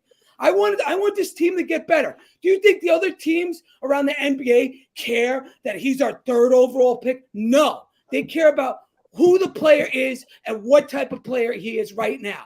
So when you go to trade RJ Barrett, they're not going to say, oh, he's your 3rd overall pick. He's your homegrown guy. They don't care. They don't care. They want to know what he has, what he can offer. Okay. And that's the bottom line when it comes to RJ Barrett.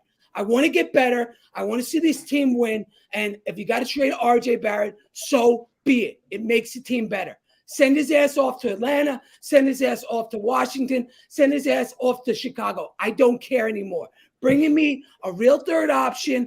Give me a bench piece, and let's take this thing and move it forward and go toward it so we can give ourselves a chance to win either the Eastern Conference or win a fucking championship, because I'm sick and tired of being stuck in the middle. That's it.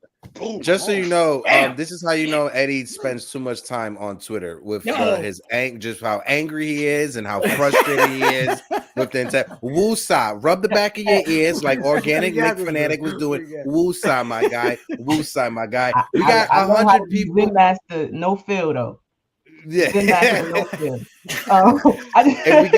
If we guys can, guys, if we could get just 25 more likes, we are sitting on 75 likes right now. Let's get to 100 likes on the stream, because this is the last Knicks Morning Brew for 2023. We got to close out the new year with a bang. Again, appreciate all the new subscribers. Appreciate everybody that comes up and joins us for the open panel. Shout out to Ebony, Double A, Eddie Presti, my guy Ben, the Wiz Kid, and the organic Nick Fanatic. I'll throw it over to you, Wiz de lo Mio. Talk to the people.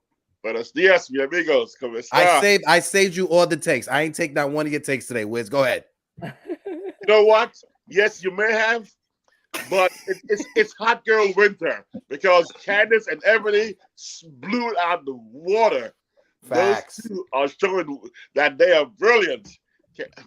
Peace, much respect to you, Ebony. Yo, man, first, can I curse? Can I curse? Yeah, go ahead. As long as it's, got it. We got to get rid of him. Got it. Was that bad? That was a Disney Channel curse. Go ahead, Wiz. I got a foul mouth. I got to wash it with soap. But that was too funny with Candice. Can I curse? Man, Ebony, spot on. Because I was gonna come in my takes about let's get DeJounte. Let's go all out for marketing. We got to get RJ off the roster. Give me Kuzma. All that stuff, I'm like, throw it away.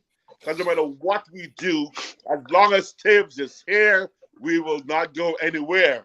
Man, that rhymes. I'm a rapper. I got some bars. Bars, baby. This air, we're going nowhere. I'm sorry. Tibs is a problem. Jay Boogie, you better watch out.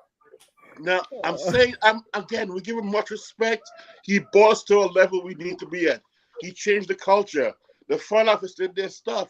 But again, like I said, the ball was so low, I just can't keep on giving pop to people with such a low bar after a while. Thanks for what you've done. But now it's time to move on.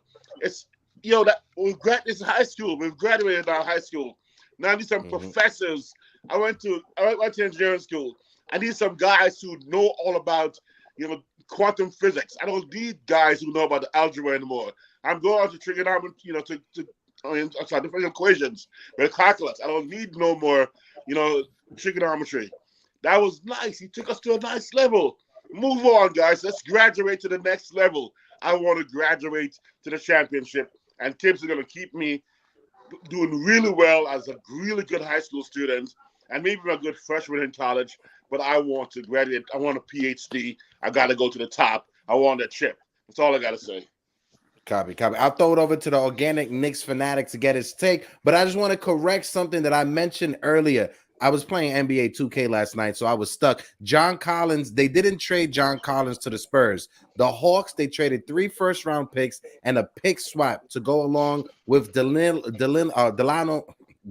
Gallinari in order to get Murray from the San Antonio Spurs. So that was a trade package the Hawks gave up in order to get DeJounte Murray. And if you look at our roster, we can offer up about 3 first-round picks, 1 pick swap, and an Evan Fournier to make up when it comes to whatever cash that has to be brought up because of the salary cap.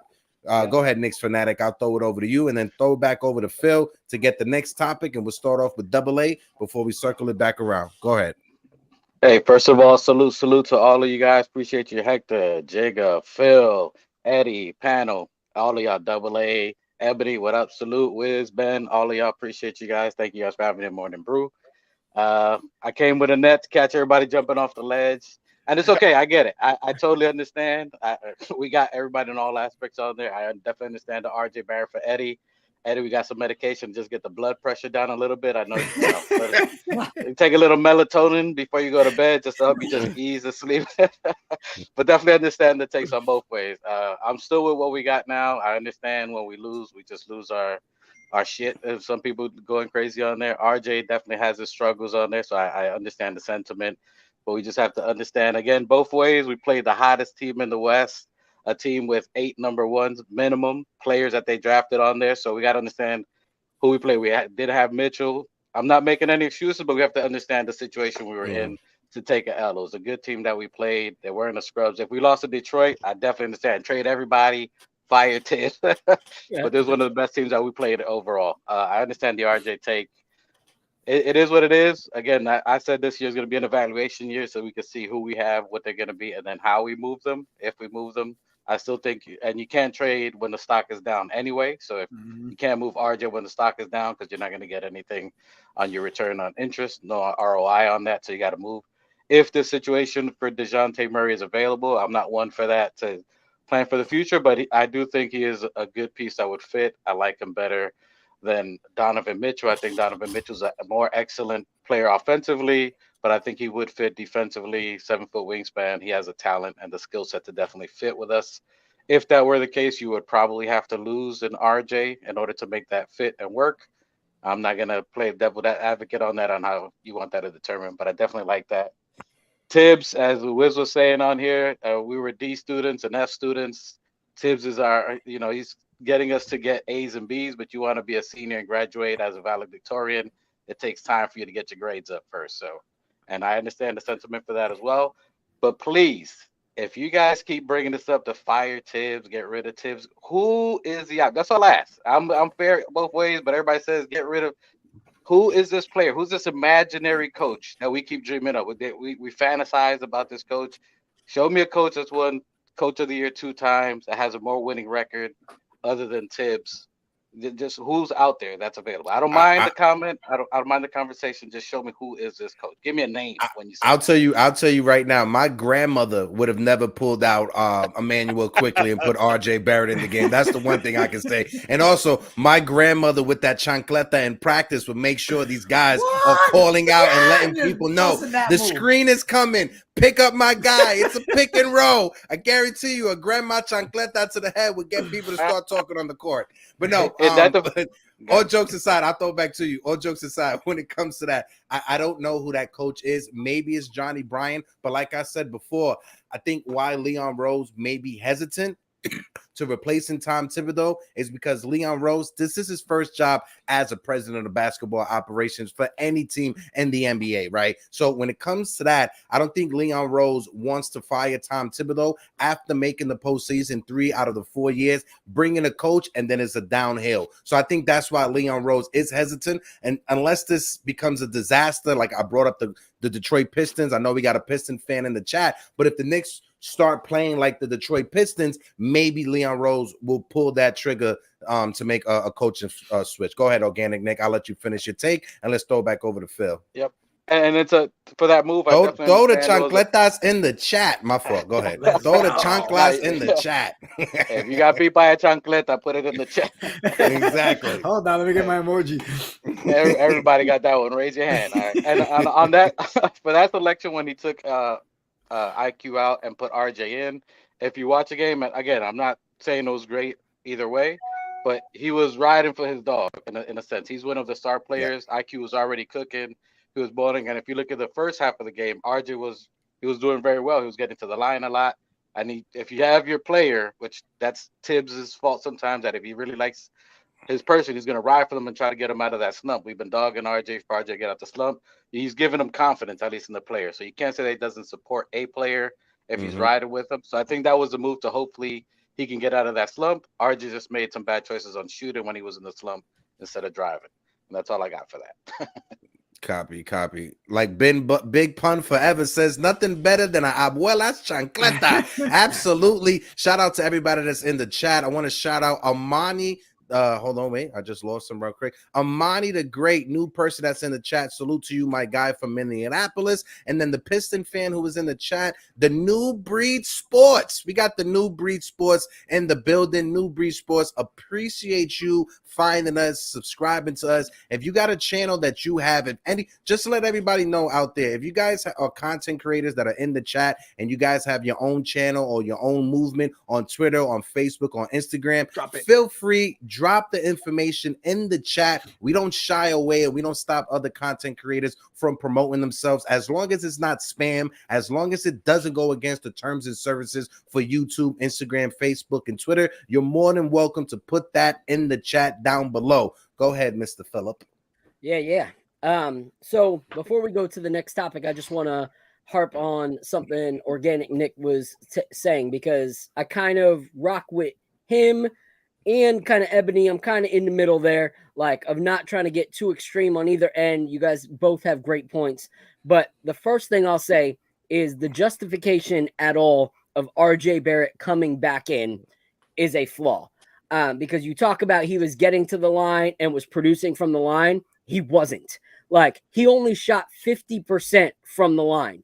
So he was getting to the line, but he was leaving half of the points on the line. Like, he wasn't being effective on the line.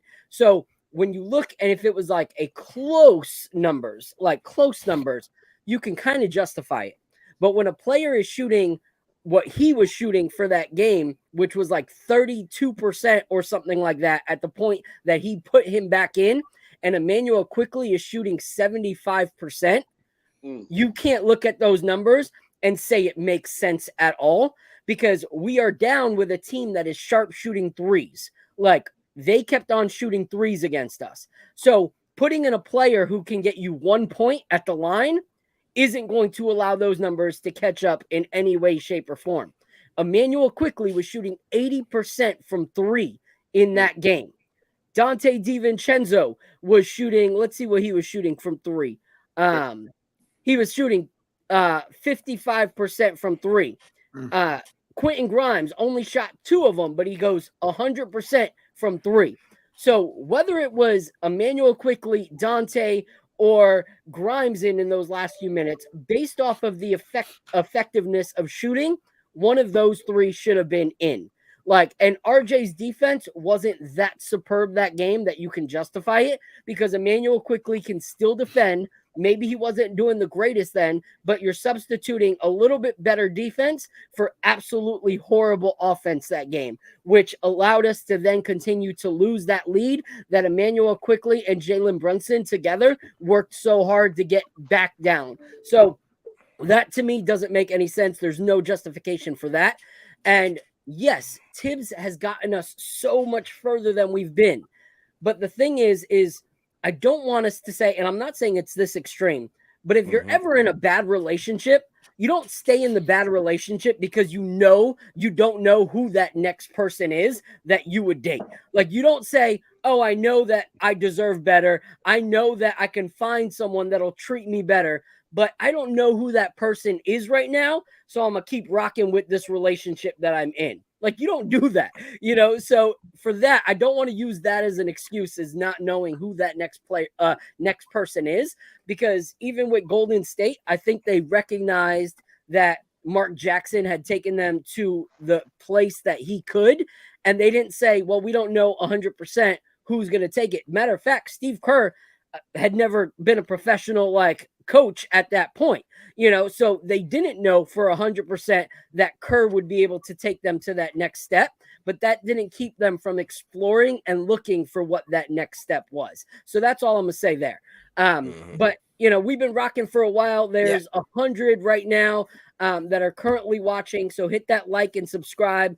Jigga had a great way that we wanted to end the year, which is talking about who our player thus far this season is, like our highlight, like who is our person that we want to give our flowers to. Yeah, it's nice to new year. End 2023 on a high note, because we all know we can sit here and when we win tonight, tomorrow morning everybody's re-signed and we love everybody. So for today, we'll end 2023, our last episode.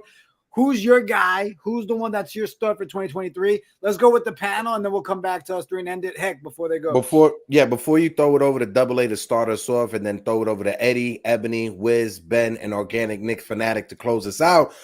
We are sitting at 2,310 subscribers. Appreciate you guys. We were able to crack 2,300 before the year is over. If you guys are watching this on the replay, hit the subscribe button if you aren't already subscribed. Double A, the floor is yours. Who is your Nick that you're giving the flowers to? We know it's not Tom Thibodeau, so who's that player you giving your flowers to for the end of 2023?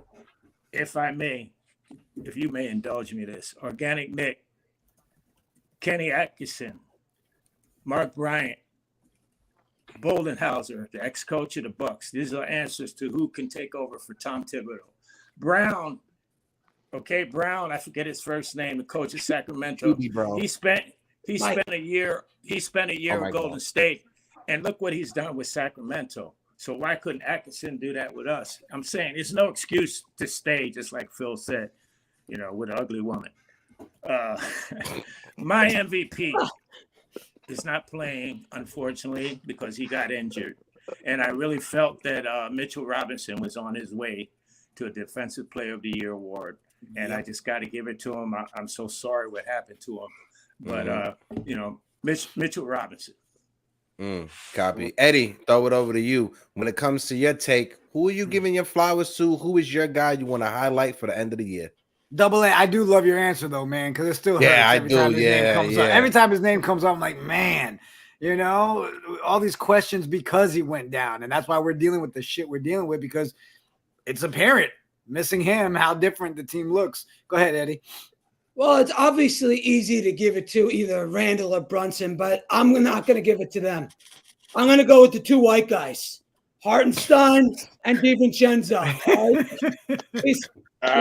These white guys are balling out. They're playing great. We got Dante DiVincenzo hitting shots, doing good things. I mean, So I'm going to go with my fellow white guys. He's so stupid, Eddie. Wow. My guy Eddie said, shout out to the Parcheesi posse. I'll throw it over to Ebony. Ebony, what's your take? And then throw it over to Wiz, Ben, and Organic Nick Fanatic. I was just going to ask Eddie what happened to his fellow brother yesterday. He was a little bit ghost, really a Casper the Friendly Ghost. Which one? Hartenstein. He got destroyed by the other white guy. He was getting destroyed by six people because Chet wasn't. He was in the game with Chet a lot, and he still did nothing. He's garbage. Nothing. Exposed. iHeart is good at spurts, not for a long time. But I'm going to give it because the injury, a lot of people use his injury as a reason to spew the narratives they felt before his injuries. So I'm going to still give it to my guy Mitch. Injury or not, you see the effect. I ain't want everybody to have to see the effect like this, but you see the effect. You get what I'm saying? 100%. Yeah. I got a question for you. Now, when you do the third, I know Eddie gonna get about me. When you're done, I got a question. I already know it, but when you do the dirty work, and he beeps every once in a while about offensive, but I would too. I put my body on the line all the time, and I'm not getting credit for the little things that I'm doing consistently at that. Yeah, you will get it. And then people say, look, we don't need him much because he's injured and iHeart is doing well, but that's not true. Again, iHeart is good in spurts. And again, you know, iHeart, they try iHeart. They don't look at him as a rim protector, as you can see. People see and they want to see. Oh, let me see what you're about. So he does get a lot of blocks because people are trying him a lot. They go at iHeart. So you see the difference. That's one thing that Mitch has, the intimidation factor. He makes a lot of people second guess taking their shots and miss for that way. You know, you thinking about your shot rather than just shooting. So yeah, I really missed, and I was hoping to see Mitch against this matchup yesterday. Like that was one of the ones that I wanted to see. Yeah. So you know, I feel robbed. I'm not even gonna hold you. So if I got to give somebody that's gonna play, it's got to be IQ. Just because he has to come through a lot of different different, like, how you call, roles. He has to do a lot in a little bit and gets a lot of criticism for it. You know, his role is not as big as the criticism he gets from a lot of our fans. So, you know, I definitely have to say shout out to IQ, especially. I don't think he deserved to be taken out that game yesterday. He was contending. You know, granted, he can't block somebody that's 6'6". That's and the way that Jalen Williams is built, like that's a football player build. So yeah, I got to give it to IQ. I'm gonna Folks say, in the Eddie, chat, before you drop go it. ahead. Yeah, go ahead, Sels. Go ahead. Well, I was gonna say, Eddie, before you ask your question, completely off topic because I thought about this the other night and I never got to talk with anybody about Mitchell Robinson. How crazy is it? Like, we all were in love with that story, right? With his coach coming to be there. How crazy is it that it ends up turning out his coach ended up being here for him? You know what I mean? Like the way that worked out. Sorry, it was like one of those like hallmark moments for me the other night thinking about it. You know, I may have drank a little bit. And I was like, you know, that was really sweet. The way it all worked out. He needs his coach just as much. All right, I'm sorry. I had to. But go ahead, Eddie. What's your question for Ebony? So, Ebony, the gun's to your head, okay? And Atlanta says, we'll give you DeJounte Murray, but you have to give us Mitchell Robinson, and we're going to give you Clint Capella back. That's the only way you're getting DeJounte Murray, and you know you're going to have to give up less picks in order for this to happen. Are you making that deal, Ebony? Okay, can I? No, and I'm gonna tell you real quick why. You getting, first of all, with DeJounte, because I spoke to a Hawks fan and he explained that he doesn't guard bigger players. So he's just going to be able to guard this point guards and the people that we already have people to guard those people already. You get what I'm saying? He's not filling anything else. He's not doing. And then you take away, you're going to have that small backcourt and you're going to take away Mitch? Clint Capella is not doing season. Now, Clint Capella is not erasing mistakes the way Mitch is. If that was the case, then Atlanta would be doing better. So no, I'm good. Okay, I'm good. It's a nice hype. Ball. Y'all like the shiny names. That's what it is. I don't like nice. No. It's a nice. Because if you take DeJounte, what is he really making us better in? But then it looks good on paper. He is a clutch bucket getter. But I'm saying within our system. Like, remember, he's not gonna just be on. He's got to play within the system with Brunson and Randle and RJ too, right? Oh, he's better in that deal. I'll just say this when it comes. He's much better than RJ. Who are we kidding? No. I'll say this real quick. When it comes to DeJounte Murray, he's more of a playmaker than RJ is, so he'll be able to fit in with Jalen Brunson and Julius Randle, in my opinion, when it comes to fitting with them on the court. But I want to throw it over to the Wiz kid to get his thought. Wiz, and then throw it over to Ben and then Organic Nick Fanatic, so we can wrap things up and take it out of here. Go ahead, Wiz. Yo, I can't Ebony got some strong points. I still want DeJounte. I'm going to advocate for marketing all day long. Marketing. I say go all out, drop everything. I'll give up Randle, I'll give RJ, anyone they want, except for Brunson. Give me marketing. He can play all three positions, and he's got it. Now, my play for the year, I was going to go with my boy, Mr. Archie, but you know what I'm saying? Because Archie's on the bench there, cheering on, making Buster feel good. But I'm going to say he's my third string. No.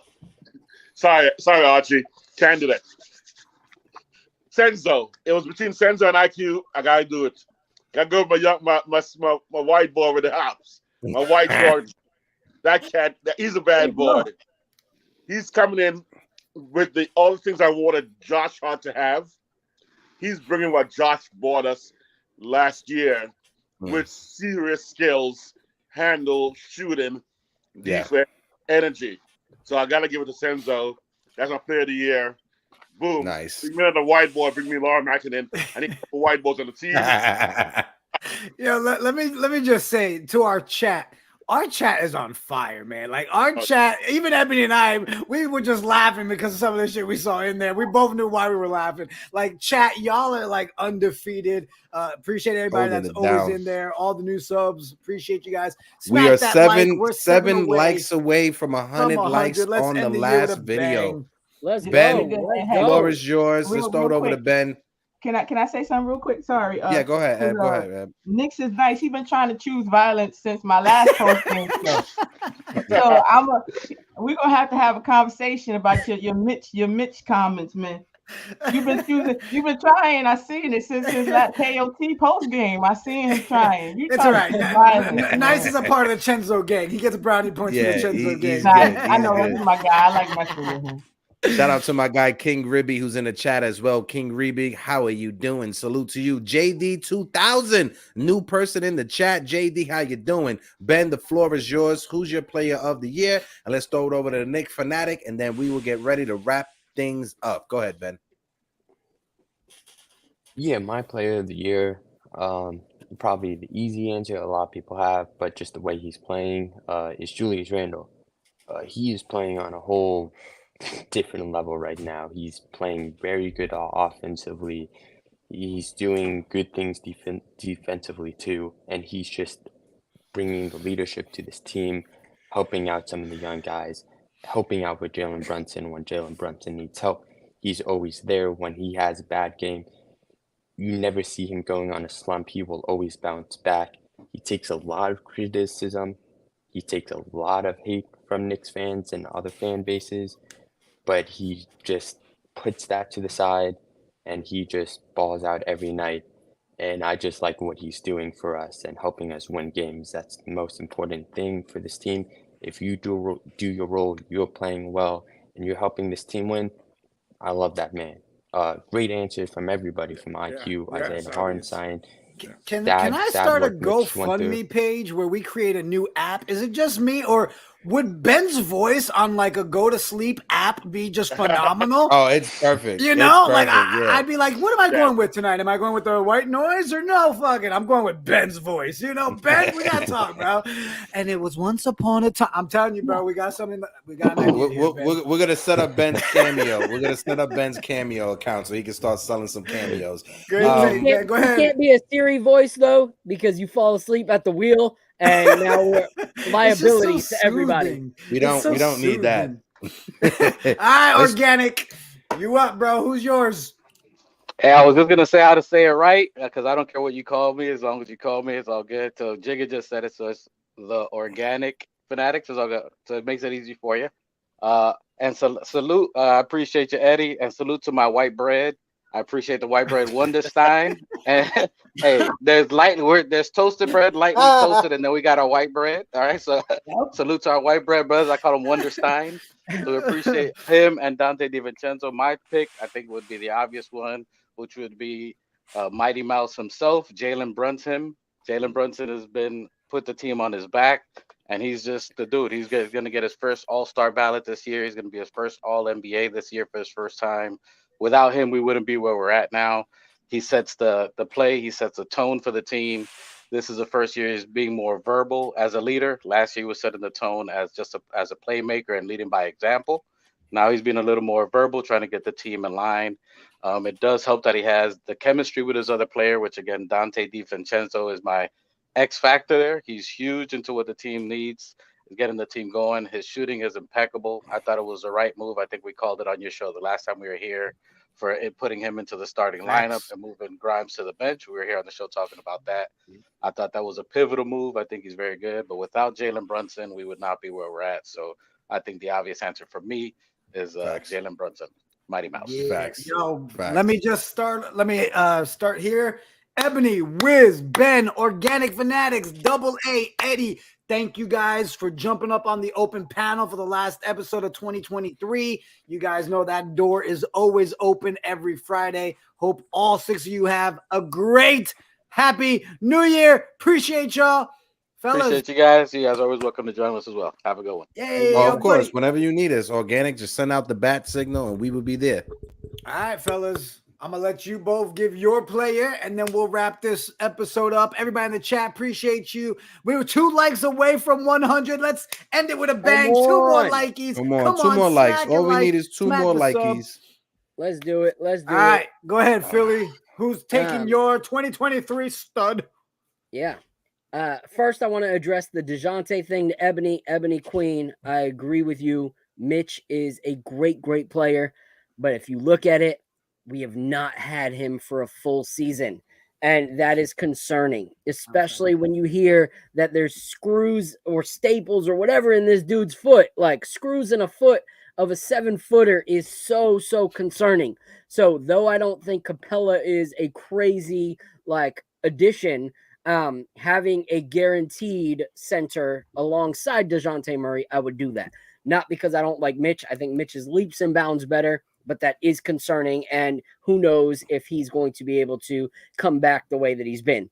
But anyway, besides that, my player, I've been having such a hard friggin' time with trying to figure this out because there's so many different people. But I would say what Emmanuel Quickley has been able to do in his limited minutes has been super impressive. And you have to give flowers to a guy who has continued to rise above, the situation and circumstances that he's in. Like we know Jalen Brunson's going to be Jalen Brunson and he's going to put up the numbers that he does. We know that Randle offensively is going to be a workhorse. Like we know those things. But Emmanuel Quickley, even with less minutes, being able to do what he is doing this season, we don't win a lot of these games without Emmanuel Quickley, especially when you go into a season not knowing if a team believes in you because you were like a few $1,000s off from an agreement to stay with the team and you still come out and play. Some player attitudes that you've seen in the NBA are screw you. You didn't show up for me. I'm not showing up for you. And he has not had that attitude at all. So that's why I'm giving my flowers to Emmanuel Quickley, though tons of people could get it. Like you guys have said, the white boys have stepped up. Ragu has made a huge change in our starting lineup. Josh Hart, these last 4 games, has played like the Josh Hart we traded for last year. But overall, I'll give it to Emmanuel Quickley. Nice. All right, Heck, you want to go first? For me, it's a 2-parter, right? And the organic Nick fanatic, he stole a little bit of my thunder. I was gonna say Jalen Brunson. Jalen Brunson, it's the first time we actually had an actual point guard since the 90s, since some of the greatest Knicks that we had out there. But no, when it comes to Jalen Brunson, got to take your hat off to Jalen Brunson. Definitely will be an all-star this year, first team NBA all-ballot. I know we've had since John Starks, I know, and Mark Jackson, I know we've had some honorary point guards, but Jalen Brunson is the one guy that we can say is our guy for not just 1 year or 2 years, but for multiple seasons. Jalen Brunson is our point guard. And the second part to what I wanted to give credit to, I want to give credit and flowers to James Dolan. I know a lot of people, may have a sour relationship or a sour thought when it comes to James Dolan, but over the past 4 years, James Dolan, he has taken a step back. He has let go of the reins and he's allowed his basketball guys in the front office to do their job. Point blank, period. I know I brought up baseball. I'm still in the baseball mode. You in that I mode. had a show yesterday when it comes to the Yankees, but no, James Dolan has taken a step back. He has allowed his I was about to say it again. He's allowed his basketball guys that he's hired to actually do their job. So shout out to James Dolan for that one. Facts. Well, yeah, I mean, I've got 2 guys, for 2 different reasons. Number one, it's Julius Randle, and I've been beating that drum. But the biggest reason for me, guys, is the fact that it could have gone. He was at that crossroads early on this season, and he could have easily gone the route of screw this fan base, screw everybody, screw the mentals, and just rode that shitty performance of those first 5-6 games. Yep. The way he turned it around and the laughter you're seeing him messing around with the team, the little things that I pointed out last time, right, Phil, where just seen him tell guys where to go at certain points. So I've got to give my flowers to Julius Randle for so far this season. He's giving me what I wanted. Yes, are there things that we want to see him do better? Of course, but we know what we get in Julius, and he is that workhorse. And then for you, where are you? Knicks are nice. You know I have to throw a little love to DiVincenzo's way, my guy. We were begging for him to come in with that starting unit. We saw the difference there. I feel like you can really count on him to change the pace when he's there. So those two are going to be the guys. And then you ready for this? My favorite for 2023 goes to our Knicks community because y'all freaking killed it. We literally surpassed 2,300 subscribers since March. Thanks to all of you guys. Everybody that shows up here every Monday, Wednesday, and Friday with us. So excited. We hit over 100 likes. Guys, this is it. That's the wrap of 2023. 2024 is going to be a freaking movie. I can't wait. Anybody in Orlando, if you're going out to the game tonight, hit up Philly All Caps. Hit up Eddie Presti. They're going out there. They're trying to connect with a couple of people. They'll be at the game tonight. Go ahead, Heck. I just wanted to say also, shout out to our guy, Jerry Ferrara, who was on the Rick Eisman show, right? Who was it? Wait, it was Jake Asman. Rick Eisman. Jake Asman show ESPN, yesterday. Shouting out on ESPN Radio in New York City. Shouting out the Knicks Morning Brew. Shouting out to Morning Brew Sports. So shout out to my guy, Jerry Ferrara, for that appearance yesterday. And like you said, 2024 is going to be a fucking movie. Yes, and we will be here Monday morning. We are right back at it to kick off the year. Knicks Morning Brew, 11 a.m. Any last words before we go, Phil? No, I just want to say Happy New Year to everybody. I will be MIA on Monday because I'm working all New Year's Eve, photographing a wedding till 12:30 in the morning out of the city. So when I finally get home, I'm going to spend some time with the family since I won't be with them on New Year's Eve. But thank you guys so much. Like, seriously, like watching this community grow, looking at the support week in and week out, continue to grow. Appreciate you guys. Appreciate these two right here and our brother Jerry Ferrara for all the hard work that everyone's put in this year. So happy New Year. Hope you guys enjoy it. Stay safe. Stay off the roads. Use Uber. It's a beautiful thing. And stay hydrated. Drink your waters. Listen, I'm sorry, but I think that's the best advice right here. Phil, that was good, but Bloods take a shower advice. I mean, he's not the top moderator of all moderators for no reason. We got a game tonight. Let's go whoop that Magic ass. Peace out. Deuces! Deuces!